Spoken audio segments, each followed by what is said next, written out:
Daughter, into the bush. We gotta find the girls in the hut here. Tree hut. Hey, look, Raquel. Hi, honey.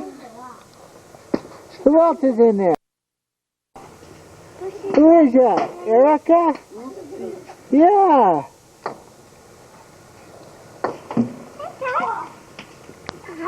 Oh, hi, Erica. Hi, Cassidy. Hey, Cassidy, look. Hi. Who's coming out? Hey, somebody wants to die. Hey, honey. Raquel, look, babe.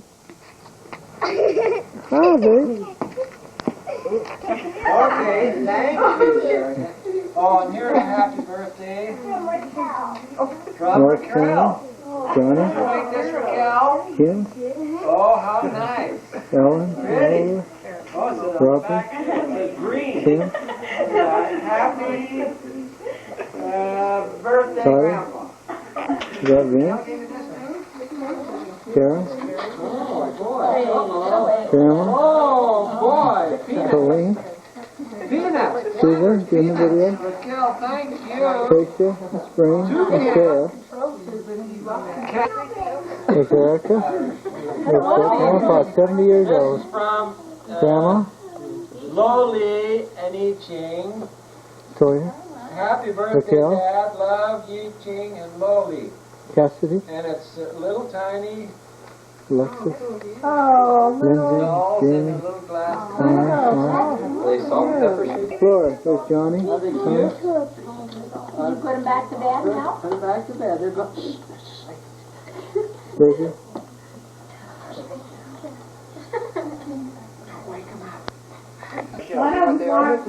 Oh, wow. Well, this is for the whole family, huh? One that Okay, this is Colin made. happy I wonder what Lamar will be up to birthday next. today, Evelyn and Dale. The Wilcox. Now, why are they sending me presents? There you go, while you're watching the jazz game. No, you? No, where is it? I don't know. Where is it? Oh, No. goody, goody. I know you want a sweet. We took Grandpa from the fears. Well, time out. Everyone needs to be really quiet now, okay? He's stalwart, he's true, he'd do anything for you. He's organized, he's clean, he's the hardest worker ever seen. He's determined, he's efficient, his energy is always more than sufficient, even at 70. He's a teacher, he's a tour guide, and he knows church history inside and outside. He's friendly, he's thoughtful, and he sure loves a houseful. He's humble, he's true, there's nothing for the Lord he wouldn't do. He's 70 years young and always lots of fun. May he know that we treasure him more than gold. Thank you. We as a family appreciate everything you do for us and everything you have done for us. Seems like all you do is sit around, well, besides the time you're spending on your book, and figure out things that you can do for us, whether it be a family activity or whatever. And we know, Mom, that you're also involved with that, so I need to tell you that we appreciate both of you, and it means a lot to us. It shows us how unselfish you really are, so thanks, we love you. Thank you, Dan. Nice tonight, the chicken boo. I was going to sing Sweet Hour of Prayer because that was an old song, had a lot of memories about that song growing up in the family.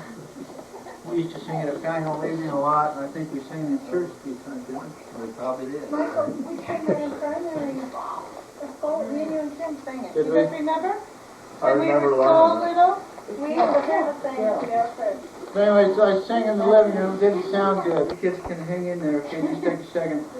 This is a, this song I think kind of epitomizes the lives of Dad and Mom both. And so it reminds me of Dad and also Mom. It says, because I've been given much, I too must give. Because of thy great bounty, Lord, each day I live. I shall divide my gifts from thee with every brother that I see, who has the need of help from me. Because I've been sheltered and fed by thy good care, I cannot see another's lack and I not share. my glowing fire, my loaf of bread, my roof safe shelter overhead, that he too may be comforted. Because I have been blessed by thy great love, dear Lord, I'll share thy love again according to thy word. I shall give love to those in need. I'll show that love by word and deed. Thus all my thanks be thanks indeed. I think Dad and Mom have been blessed by Heavenly Father, and I think they've blessed our lives and many hundreds and hundreds of people. So I'm grateful to both of you. And I know many people are. Thank you very much.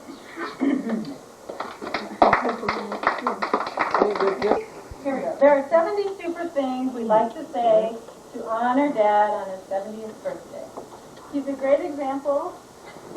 He loves his kids all 9 He's generous. and lives the gospel all the time. He's forgiving and kind. He's done lots of research for the Barretts He grows delicious fruit. and vegetables like carrots. He's always supportive and his testimony is strong. He served a mission. He loves music and songs. He's the high priest group leader. And he served in the war. He has lots of grandchildren. And he's expecting many more. He was born and raised in Riverton. He hunts and fishes. He's a Hubba Hubba tour guide. He works hard instead of wishes. He has a place for everything and all things in their place. He has a sense of humor to put a smile on your face. Reverend Barrett is what he's called by some. He encourages family unity. An Israel expert he's become. His real name was Cecil. He has a Darlene wife. He's supportive of his children. He lives an exemplary life. He doesn't like bananas. But he loves the Utah Jazz. And the BYU Cougars. He's quick to share all that he has. He plays the drum and the accordion too. He plays racquetball. And speaks a little Spanish too. He's traveled the world over. He loves the prophet Joseph Smith. He's a great photographer. And he's fun to be with. He knows the Mormon Trail like the back of his hand. He looks like he's just 50. And he's played in his own band. He likes to eat the halibut at Prestwich Farm. He's got the prettiest gal in Riverton with all of his charms. His office is ridiculous. His shop is neat and clean. Even his garage floor is spotless. He's very tall and lean. He's a great-great-grandpa in both meanings of the word. He's a foster parent. And he's even raised pigeon birds. He's an expert in church history. He knows and loves the scriptures too. He loves pecan pie. And he loves me and you. He's a well-known author. He's intelligent and wise. He has a slide collection. And a library of enormous size. He loves his family heritage. His pool is bathtub warm. He knows how to turn old rocks into a thriving fruit farm. His knowledge is astounding. He does his best in everything. To all of us, his family, lots of blessings he brings. He's totally awesome in every way. We love our grandpa in these 70 ways.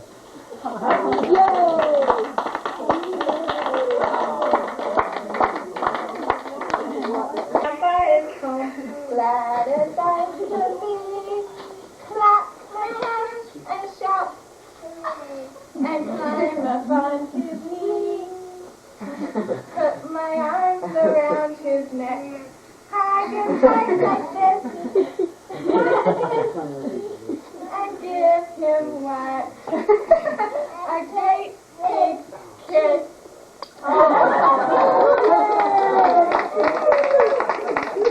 And especially for my kids, living here has really been a blessing for them and for us. And they love him so much and appreciate him, and he is so darling with them. And I just really want to thank him and Darlene for all they do for us. All the time to tell you all about these 7 years. Stay quiet, everyone. I'm glad Susan did it in 2 minutes. She did the whole life in 2 minutes. That was great. That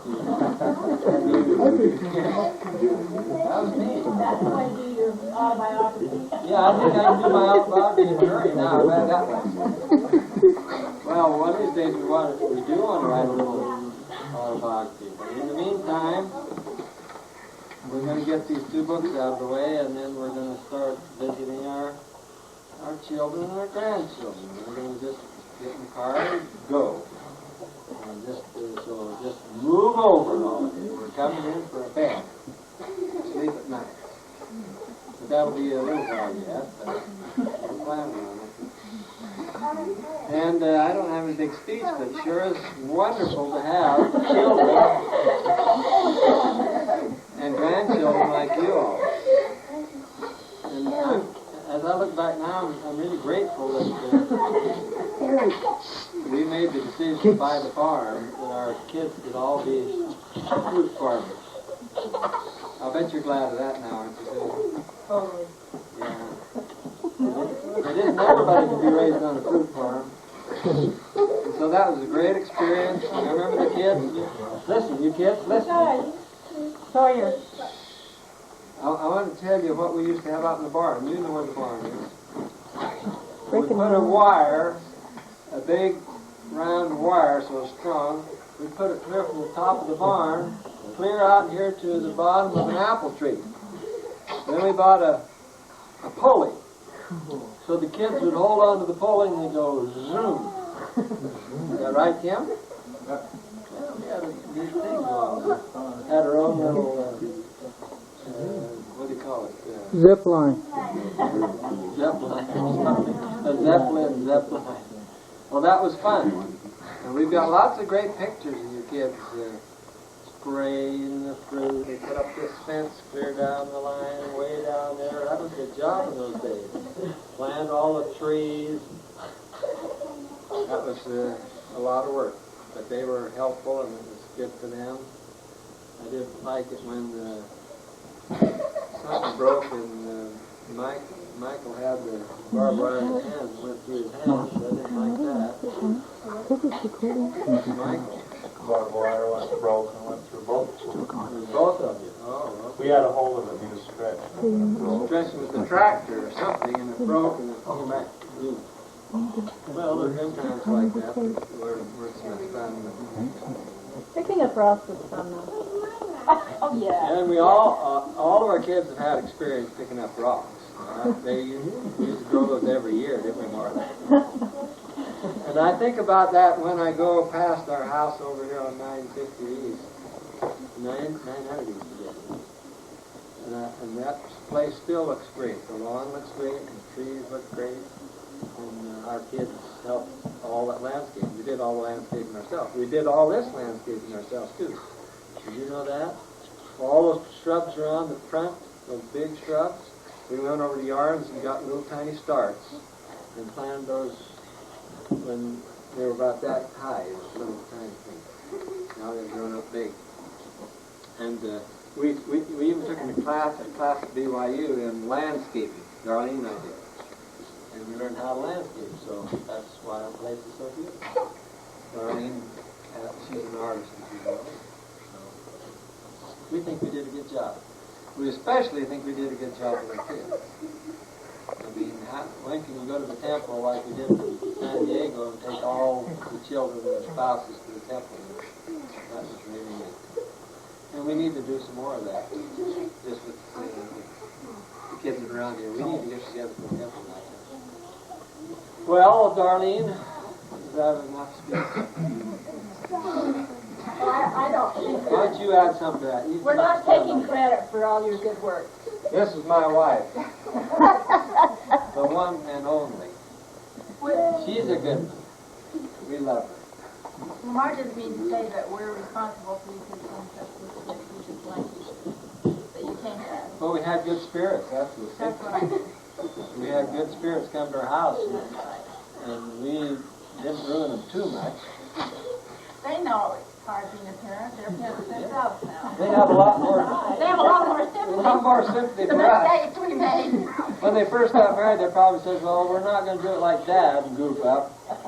No, but they're finding out maybe it's not so easy. Do you remember me telling the story of Cleo Page? Huh? Yeah. Cleo Page lived across the street from me. And when I was growing up, she had a boy just my age. We used to be boyfriends a lot. And I went on a mission, and he smoked. Well, he didn't go on a mission. And I came home from my mission. I was teaching a Sunday school class on how to be a good parent, and you teach them when they're young, and they'll never go wrong, and so forth. And I was really laying it on, you know, as a good return missionary. Who didn't have any children. And we didn't have any children. And Cleo Page got me after the class, and she put her arm around me and she says, "Well, Lamar, just wait till you get some of your own." I've been eating those words ever since. And, you know, when I was a seminary teacher, I could tell parents how to be good to their children, how to take care of the children. And after I raised my own, then I'd go to parent teaching class, and I just sat in the back of the room and didn't say a word. So anyway, it's been a great experience. When you get 65 like Darlene is, and 70, then you know you don't have too many years left. And so we hope that we can have good health and do things and not become decrepit too soon. We both feel good. Well, thanks for all of you for coming, and it's always a joy to get together with us. Yeah. We love you all. You're the important thing. Love the children, love the grandchildren. It's wonderful to have such good friends.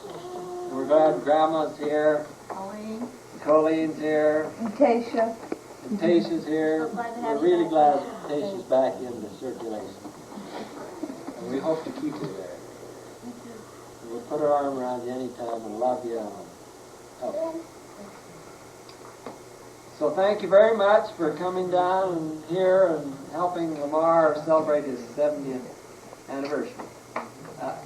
If people say, well, you're kind of old, I just say, well, I just feel lucky to be alive, you know.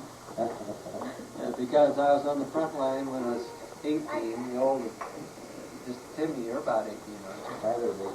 Yeah, and Rob. And Tyler's 18. Robbie's 17. Robbie.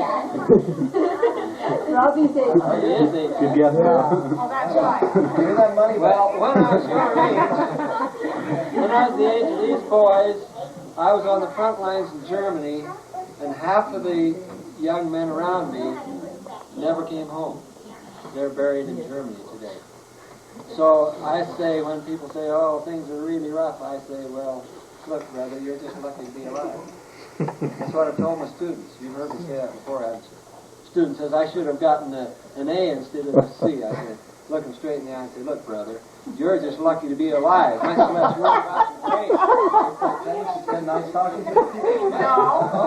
They say, you've sure cheered me up. Oh, I got to tell you this one story. This really happened, and I don't think these young people heard it, but some of the older ones have, because I told it in my retirement. But one of my classrooms, one of my last classes that I taught at the beginning of the semester, they were lined up all around the room, all wanting to get in the class. And the class only has 50 seats, and they were filled. And so I said, you know, what can we do? We have the fire regulations, we only have 50 kids in this classroom.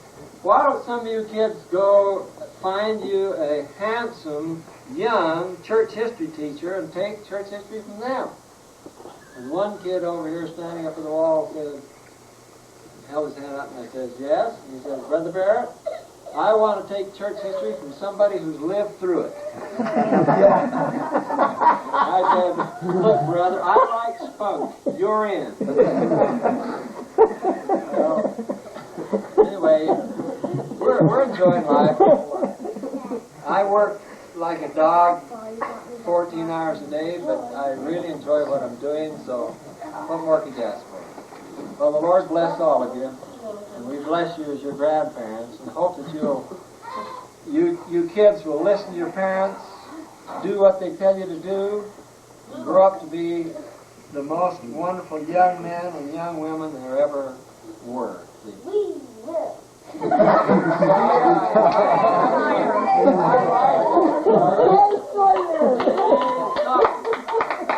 Hey, Sawyer. Very much. You can stay all night if you want. This is not